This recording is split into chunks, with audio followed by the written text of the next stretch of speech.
Headphones on.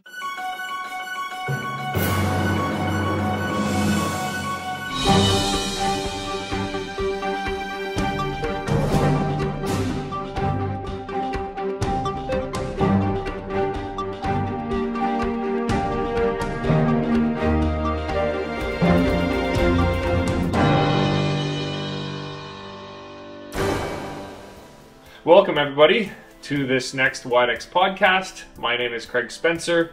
I'm the audiology lead for the Widex brand in Canada. And today I'm joined by Andre Marcoux. Welcome, Andre. Thanks, Craig.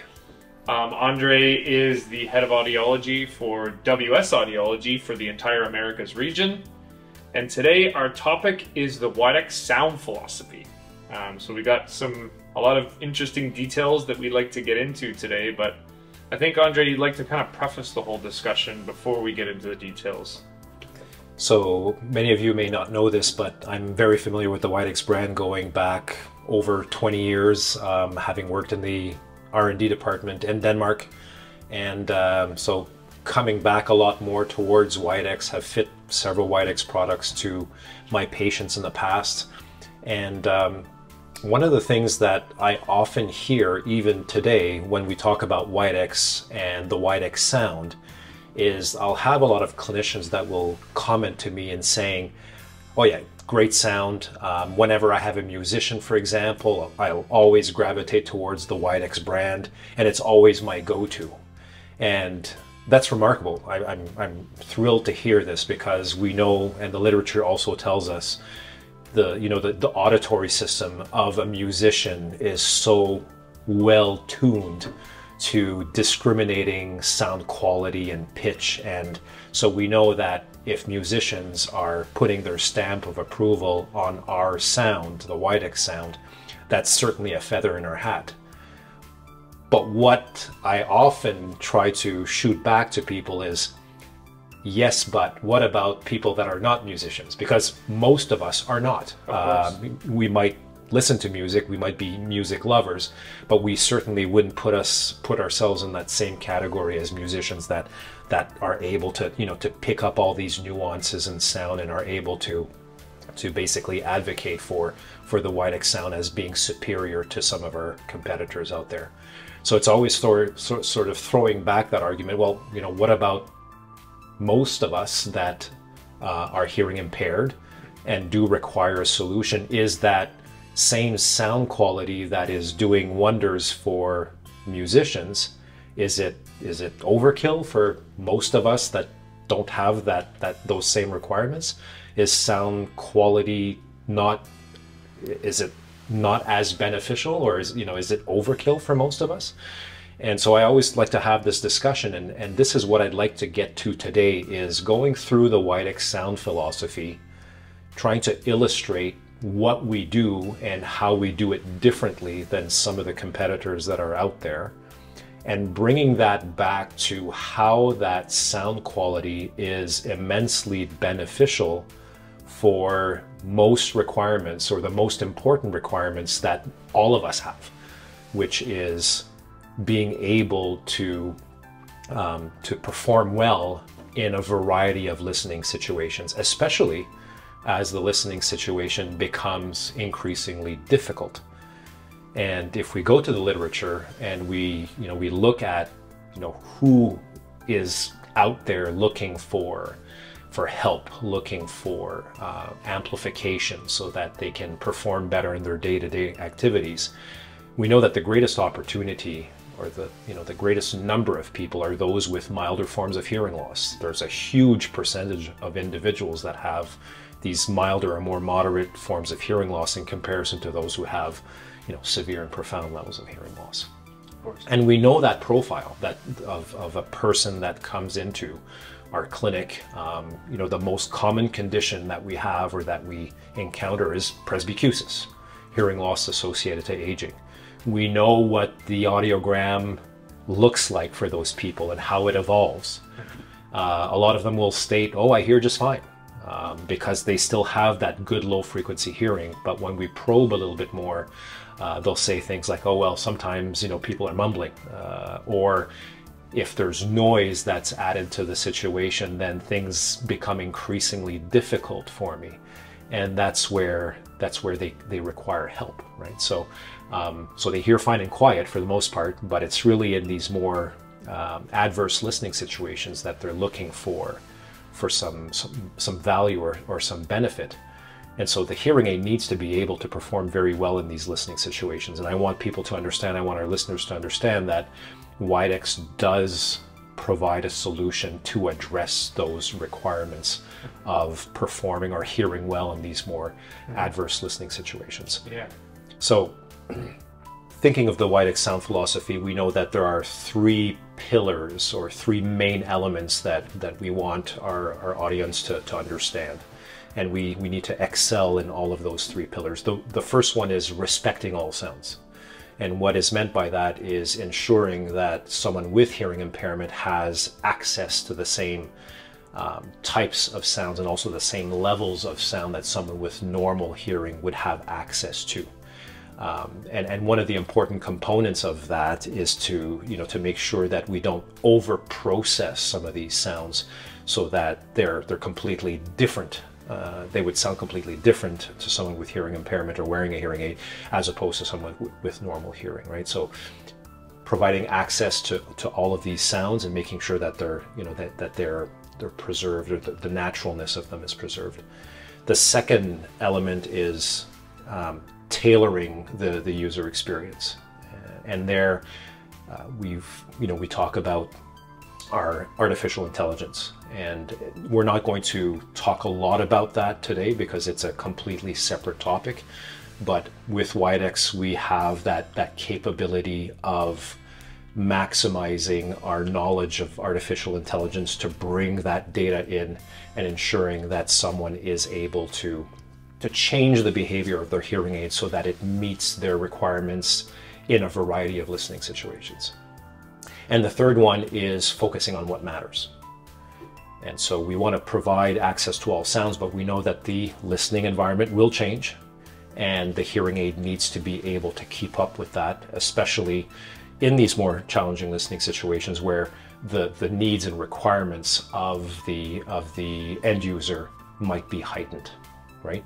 So today I think we're going to focus mostly on the first bucket. So we're going to spend a little bit of time explaining how we respect all sounds, what type of processing we utilize with Widex, and comparing that to what everyone else is doing out there. And then we'll also focus on that last bucket. So how do we take advantage of that great sound that is available with Widex hearing aids in making sure that that is beneficial in these more challenging listening situations. So let me pass it back to you. I'll let you explain a little bit sort of those fundamental features of the Widex sound. Absolutely. Okay, so let's dig into that first pillar that you talked about, and that's respecting all sounds, and get into a little more detail. One of the things that Widex prioritizes is giving patients access to sound, giving patients with hearing loss access to the same sounds as close to the same sound quality as someone with normal hearing would experience. Okay, because that's important, and it's not always equal from manufacturer to manufacturer or from product to product. We'll get into that, exactly what that means from a technical standpoint in a second. The other thing that kind of comes along with that is the idea that we want to reduce or eliminate every type of distortion or removal of information or altering of the signal in any way. In other words, we want the sound that comes out of the hearing aid to be as close to the original as possible. The more you kind of mess with the original sound, of course, I think you can appreciate that that's going to take away potentially from sound quality and certain listening cues that the patient would benefit from. So those are things that kind of contribute to that first pillar that you mentioned. And when we think about that first thing that I mentioned, access to sound, something that's very integral in that process is the analog to digital conversion process. We all know that when a sound hits the hearing aid microphones, It is an analog signal that that microphone produces. Modern digital hearing aids work in the digital realm, so that first step is to convert the analog signal into a digital signal. And that conversion process is very important. It really sets up the rest of the process. It sets up the sound quality or the performance that the patient ultimately achieves. So it's important that that process is efficient, and it's important that that process doesn't distort or strip anything away. And Widex really excels in this area.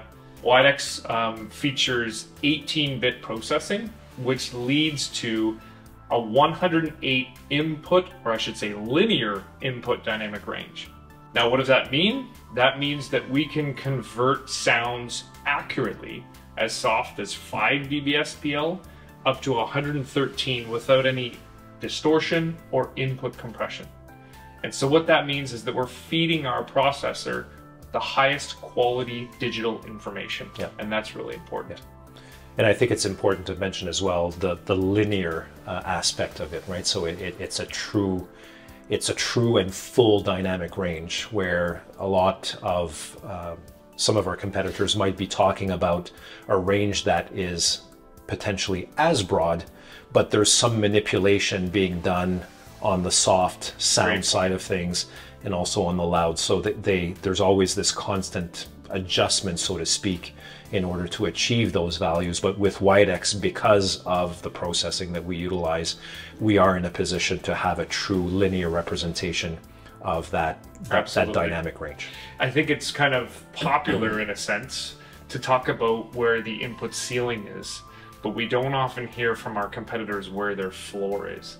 And that's very important in terms of giving patients access to those softer, important sounds with great sound quality. Absolutely. Another piece that fits into this discussion is sampling. Mm-hmm. So sampling, of course, is when and how often we capture data points from that incoming analog signal. Correct. If you're not capturing enough data points as frequently as you need to, that can limit the bandwidth that the hearing aid is capable of providing, capable of analyzing, and then obviously capable of delivering to the patient. And Widex features the highest sampling rate in the industry. Okay, so it's 32 kilohertz sampling rate. That was a decision made years ago. It was something that Widex felt was very important because it's going to help prevent not only bandwidth restrictions, but again, it's feeding the processor with the highest quality information, and it's not stripping any details away. Yeah, very important. Absolutely. And so what that means is that with a 32 kilohertz sampling rate, means that we can convert analog signals to a digital version up to 16,000 hertz. So that means there's no reduction in the bandwidth, but perhaps more importantly, we can capture the little nuances and details of that incoming analog signal. Okay, now, I guess sticking with this idea of talking about foundational processing design choices and how they affect performance, maybe we can get into the discussion a little bit on the idea of filter banks and the different options that are available to different hearing aid manufacturers. Absolutely. So the decision was made at Widex some time ago to stay true to a processing, to DSP, digital signal processing, that was as close or as representative as basically the auditory system. We wanted to mimic how the auditory system worked. And to be able to do this, we took a look at the filter structure that exists at the level of the auditory system. And we wanted to mimic that as much as possible. So if we take a look at the human auditory system, we know, for example, that there are more auditory filters that are concentrated towards or focused on the low frequencies. Whereas on the high frequencies, you have much larger filters and fewer of them. And so we wanted to take a look at that, and it also led us to look at speech. So how is speech actually formulated or structured? And if we take a look at speech, we know that low frequencies, for example, have great time resolution. They take a long time. There's the vibration of the vocal cords. They do last a longer amount of time. So from a time resolution perspective, we're A-okay. Vowels, however, lack frequency resolution. So it makes sense at the level of the human auditory system just to have more auditory filters there to be able to provide the necessary frequency resolution in order for those vowels to be distinguished one from the other. Right. Whereas if you take a look at the high frequencies, for example, they're very rich in frequency content. What they lack is time resolution. And so larger filters, for example, are quite adequate for those particular speech elements. And so, is there an evolutionary link that made it such that, speech and, the coding of speech occurs that way? But from a DSP perspective, we thought that this was massively important.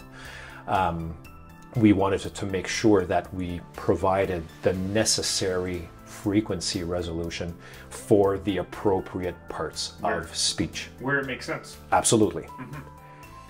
Now, in order to do that, it might seem simple. But in order to do that, an important decision needed to be made. So the only way that you can provide or place the necessary filters, and position them for the right frequencies is processing the digital information in the time domain. So that analog to digital conversion and the processing all along the chain needs to happen in the time domain, and I'll explain that in just a moment. And that decision was made. It's basically the foundation of the Widex sound. Now, interesting to note that Widex is the only manufacturer in the industry that processes in the time domain. Interesting. Everybody else processes in the frequency domain. Now, why is that? Right. Well, it's easier. All right, so processing in the frequency domain makes a lot of sense, and I'll explain to you why. Whereas processing in the time domain is more complex, and it's also more energy hungry. So Widex also had to take a look at, well, how do we manage our resources, from a battery perspective, for example, and make sure that we can still provide this very unique and natural sound, right? So, and this is not something that you can easily shift either. So once you've made that decision to process in one domain versus the other, things are pretty much set. So the analogy, for example, is if, building your house. When you build your house, you have to make certain decisions, and building things a certain way. And there comes a point where if you change your mind, you'd probably have to tear most of your house down and start from scratch. So it's not like a manufacturer can quickly pivot and decide, oh, I'm just going to, from one day to the next, decide to process in an entirely different way. All the computations change, everything changes. The foundation has changed. Absolutely, absolutely. So let's take just a quick look at, what is processing in the time domain versus the frequency domain. And basically, what are the pros and cons? So we'll start with the frequency domain because I already sort of introduced the concept. So in the frequency domain, computations are easier, and as a consequence, the demand on on energy is decreased. The other thing that you can do in the frequency domain is have a ton of bands. You can have an infinite amount of frequency bands, which I guess from a fine-tuning perspective may be advantageous. So you have, you can control, your gain and output along many bands and be able to shape the frequency response the way you want it. The other advantage of processing in the frequency domain is what's called downsampling. Now, if you have all of these bands, and one thing I should have mentioned is that, yes, you can have a lot of bands, but they all have to have the same width. So you can decide on how many you want, but you also have to make that calculation of, okay, well, what is the width that I want to utilize, all right? And there's a downside of that, and I'll get to it in just a moment. But the upside in having that constant bandwidth across all of your bands is you can downsample. What I mean by downsampling is you can reduce the amount of digital information that needs to be processed, sort of, you know, bring it down to a level that's much easier to process. And then towards the end of the DSP process, you can resample all of that and recreate the signal that you had in the beginning. But you can at will sort of change the amount of information that you process if you deem that it's sufficient to for the outcome that you're seeking.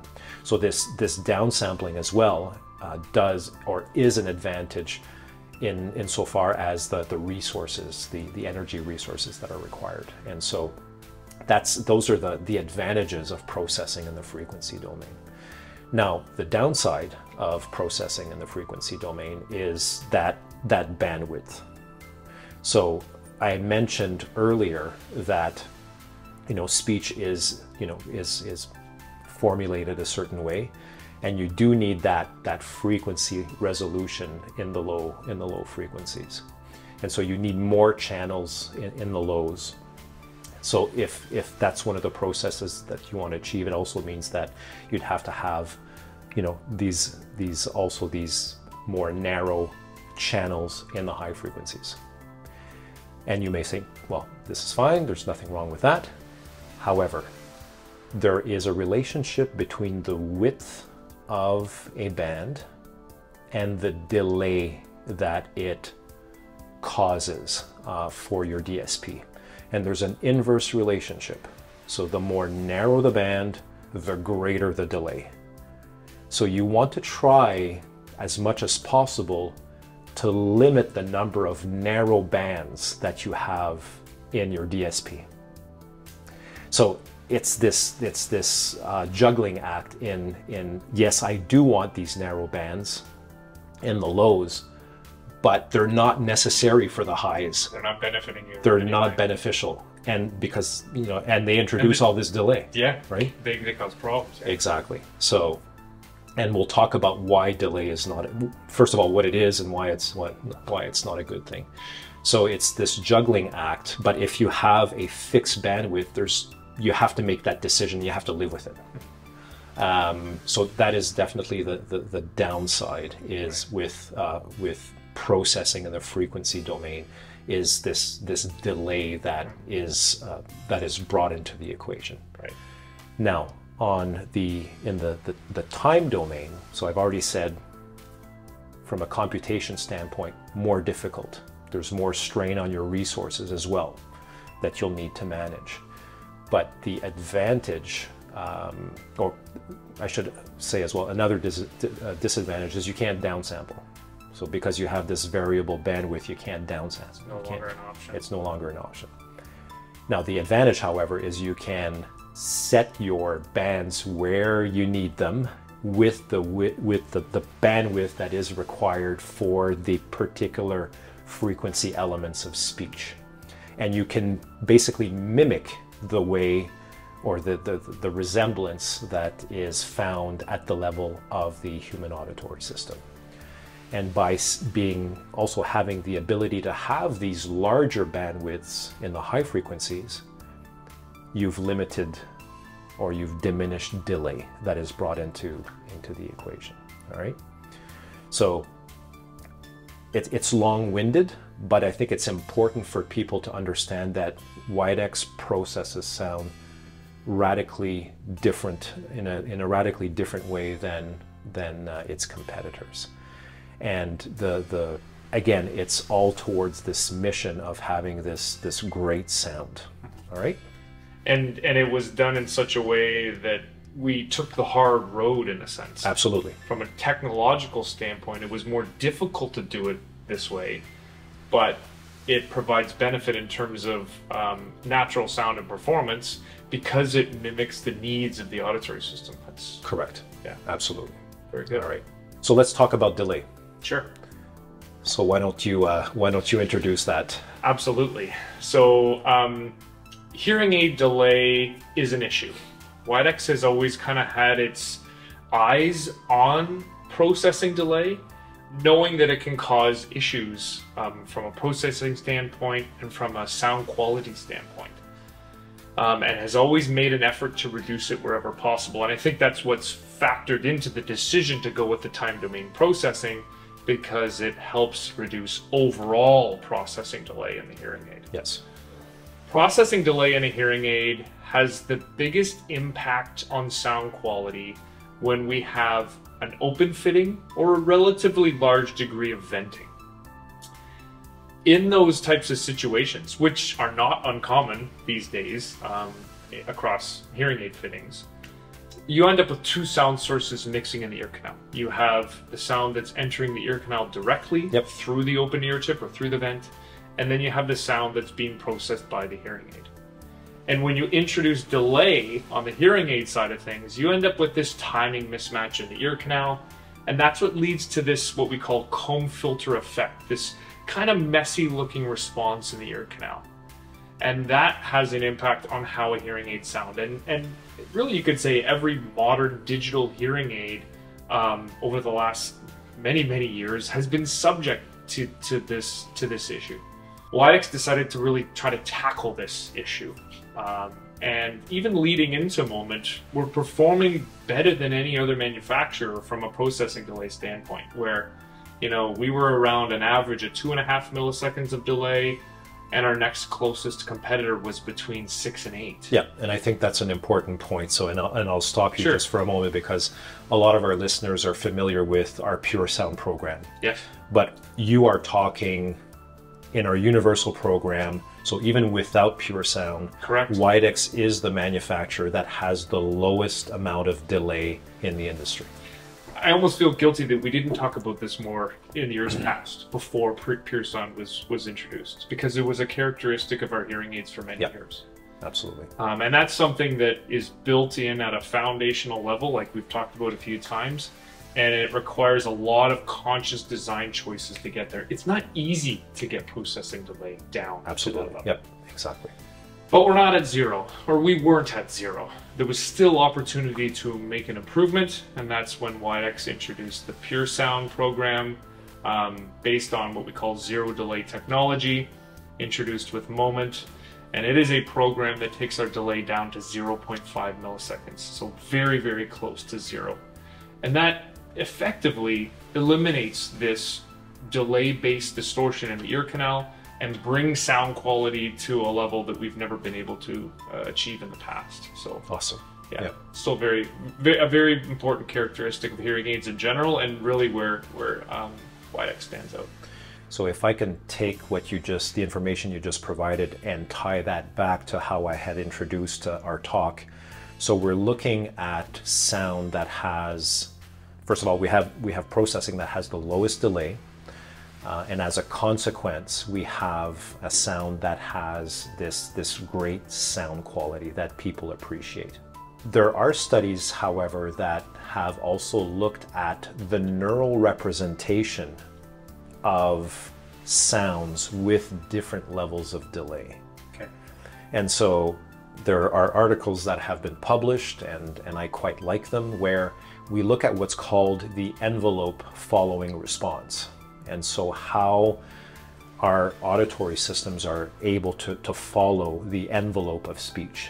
And what these researchers have found is that when there is lower delay, you have a stronger envelope following response. So basically the neural representation is at its greatest as you decrease delay. And so it's not just a subjective thing. We're also able to find it in the sort of the encoded response to speech, that there's just a more robust representation of that speech. And where I find that this is important is that there are also other researchers that have found this relationship between the strength of the envelope following response and the performance in noisy situations. And I want to bring in to our discussion the principle of a pole position. So you watch Formula One racing or racing in general, and you probably know what the pole position is all about. And so there's all this qualifying work that goes on in order to determine which car is actually going to have that very important position. And in racing, typically it's in front and it's on the inside of the track. And by starting there, you have a greater, a better chance of winning the race just because you've put in all that great work during the qualifying rounds. And I like to think of Widex, the Widex sound, as being sort of equivalent to that. So it sounds to me, as we've been discussing all of this, that Widex puts in a lot of work up front. And as a consequence, you will have at least, you know, this great neural representation, or this more robust signal by having put in all of that work. And ultimately, that better signal is going to be less vulnerable to contamination, which is perfect in my mind. And so if we compare that, however, to what a lot of our competitors are saying, and a lot of our competitors will be saying that, well, in noisy situations, you need a ton of directionality. Sure. You need a ton of noise suppression. And it's not to say that Widex doesn't offer that. You know, it does. Mm-hmm. You know, when noise is detected, it will offer some directionality. It will offer some noise suppression. But just because you have that better sound that is less vulnerable to contamination, you don't have to provide all of this over-processing after the fact just to end up in the same position as you otherwise would have been had you just put in all of that work up front. Yeah. And so what I'd like to explain to our listeners is that we at Widex just have a different approach to providing that performance in more challenging listening situations. And it's not done by all of this ad hoc directionality and noise suppression. Yes, it does go on, but a lot of it also depends or is a result of just having that better speech signal right out of the gates because of the way we process it. Mm-hmm. In the time domain, with the better sampling rate, with that great dynamic range. Okay. And really trying to get people's mindsets into thinking that sound quality isn't just for musicians. It's not just for these people that are going to recognize that it's better than something else. It also just provides that great sound for general requirements for people that, you know, are starting their hearing aid journey, or you know, have these requirements of listening or performing in a variety of situations. So I think of that concept of pole position. We just go into these more challenging listening situations with that pole position. We have an advantage, exactly. We have that head start. Yeah, awesome. Very well said. I think you summarized it really, really well. I think you can almost say that a lot of those choices that other manufacturers make, or those things that they boast about, are really kind of correcting the consequences of those initial decisions that they've made from a processing standpoint. Correct, yeah. And just like you said, we're kind of starting a little bit ahead of the game because we paid so much attention to those foundational characteristics of the hearing aid. And that really translates to our fitting process as well. Yeah. You know, with the true acoustics and the sensorgram, that's all about starting from a better position. Absolutely. When we talk about support in these more challenging listening situations from a hearing aid perspective, typically when we talk about support, we will only talk about directionality and noise suppression. Another very important element, and this is what Widex brings to the table, is just having that low delay sound that is going to provide that better representation of speech at the neural level, and which will ultimately be less susceptible to, you know, to all of this contamination. So I just think that yes, directionality and noise suppression are important from a support perspective, but let us not forget about the signal that we start off with. Yeah, that's a great summary, Andre. Thank you for the great discussion today.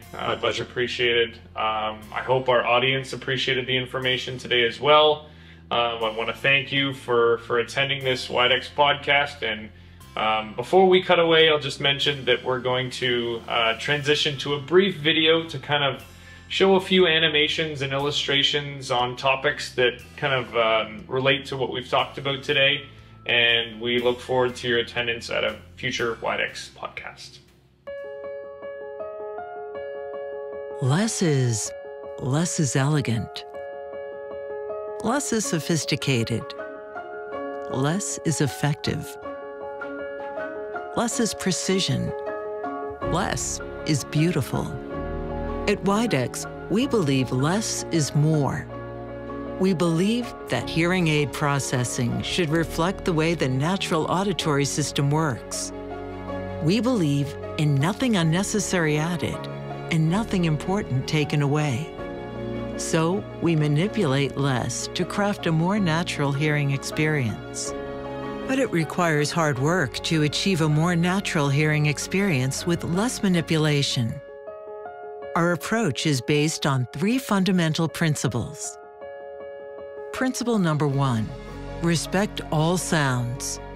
We preserve the details and apply extreme sound processing principles only when necessary, because we want to respect all sounds. Principle number 2, tailor to the user.